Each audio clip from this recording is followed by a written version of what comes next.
It's Lynn Liaz, May the 2nd, 2014. And here's some more information about lost advanced ancient technology and more Nephilim proof and Raphaim proof and proof of the technology of the fallen angels in Peru. Now, it says Say White is an archaeological site 47 kilometers, 29 miles east of the city of Abancay in the province Abancay in the region of Apurimac in Peru. And I love how I'm on Brian Forrester's website. I like how he gave us the pronunciation here. That helps me out so much because there's a lot of words I have never seen before that I have no idea how to pronounce. And there's too many of them for me to take the time and look all of them up as for their pronunciations.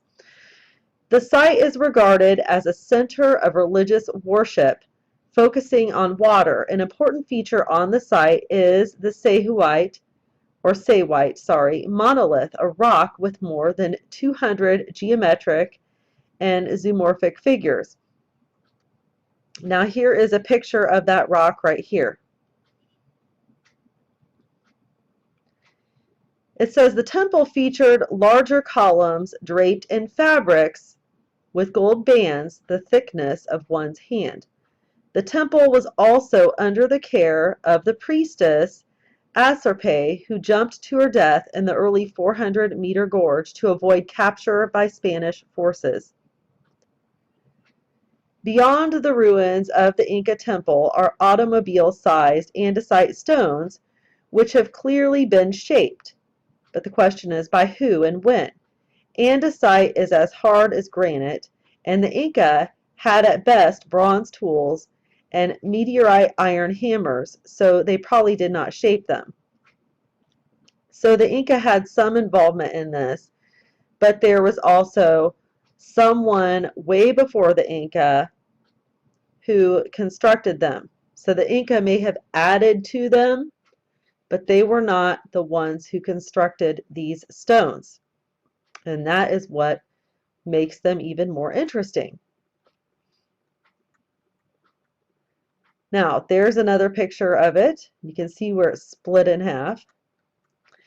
It says the stone above with finely hewn stairs and other flat surfaces appears that it snapped in half, like a piece of after all of the shaping had been done.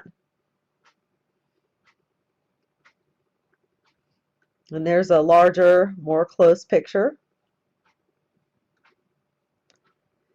Any stone carver will tell you that the first thing they do when working on a large or even small piece of rock is to test the soundness of the material in order to make sure that even cracks invisible to the eye will not compromise their work.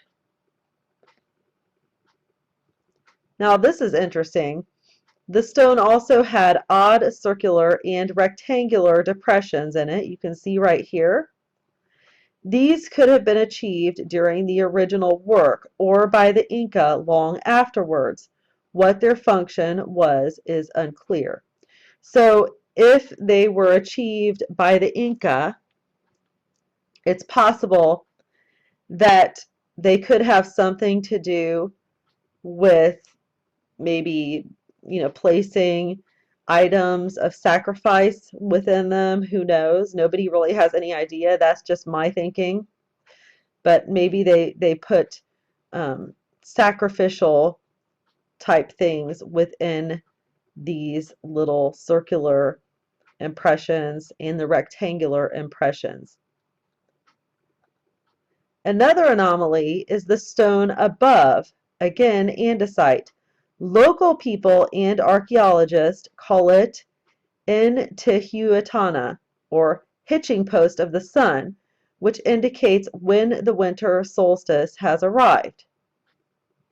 And let me try to pronounce that word a little bit better. I'm sure I'm way off regardless, but it would appear to be Intihuatana.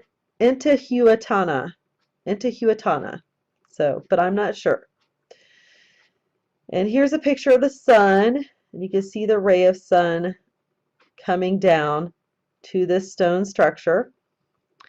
And it says theoretically on June 21st or 22nd, as the sun rises, you can see it pass right in front of the hole in the stone, kind of like a Indiana Jones type of thing, something you would see in Raiders of the Lost Ark. However, again, whether the Inca made this or not is open to question.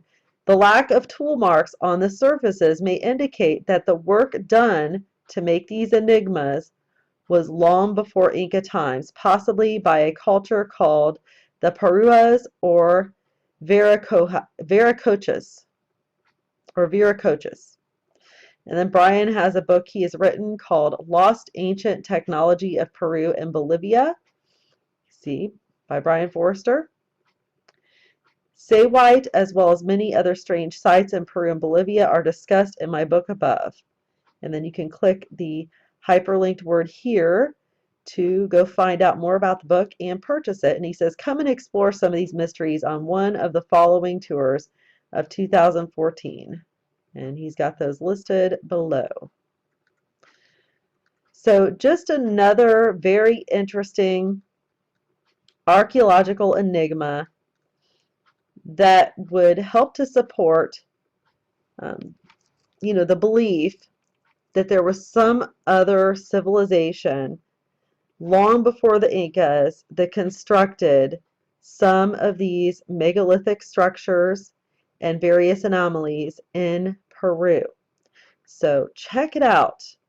Check out Brian Forrester. He has many videos and many articles on this subject in which he clearly shows you, up close and personal, these archaeological findings. And another plus to watching his videos is that he pronounces these words correctly. So be sure and check him out. Thanks.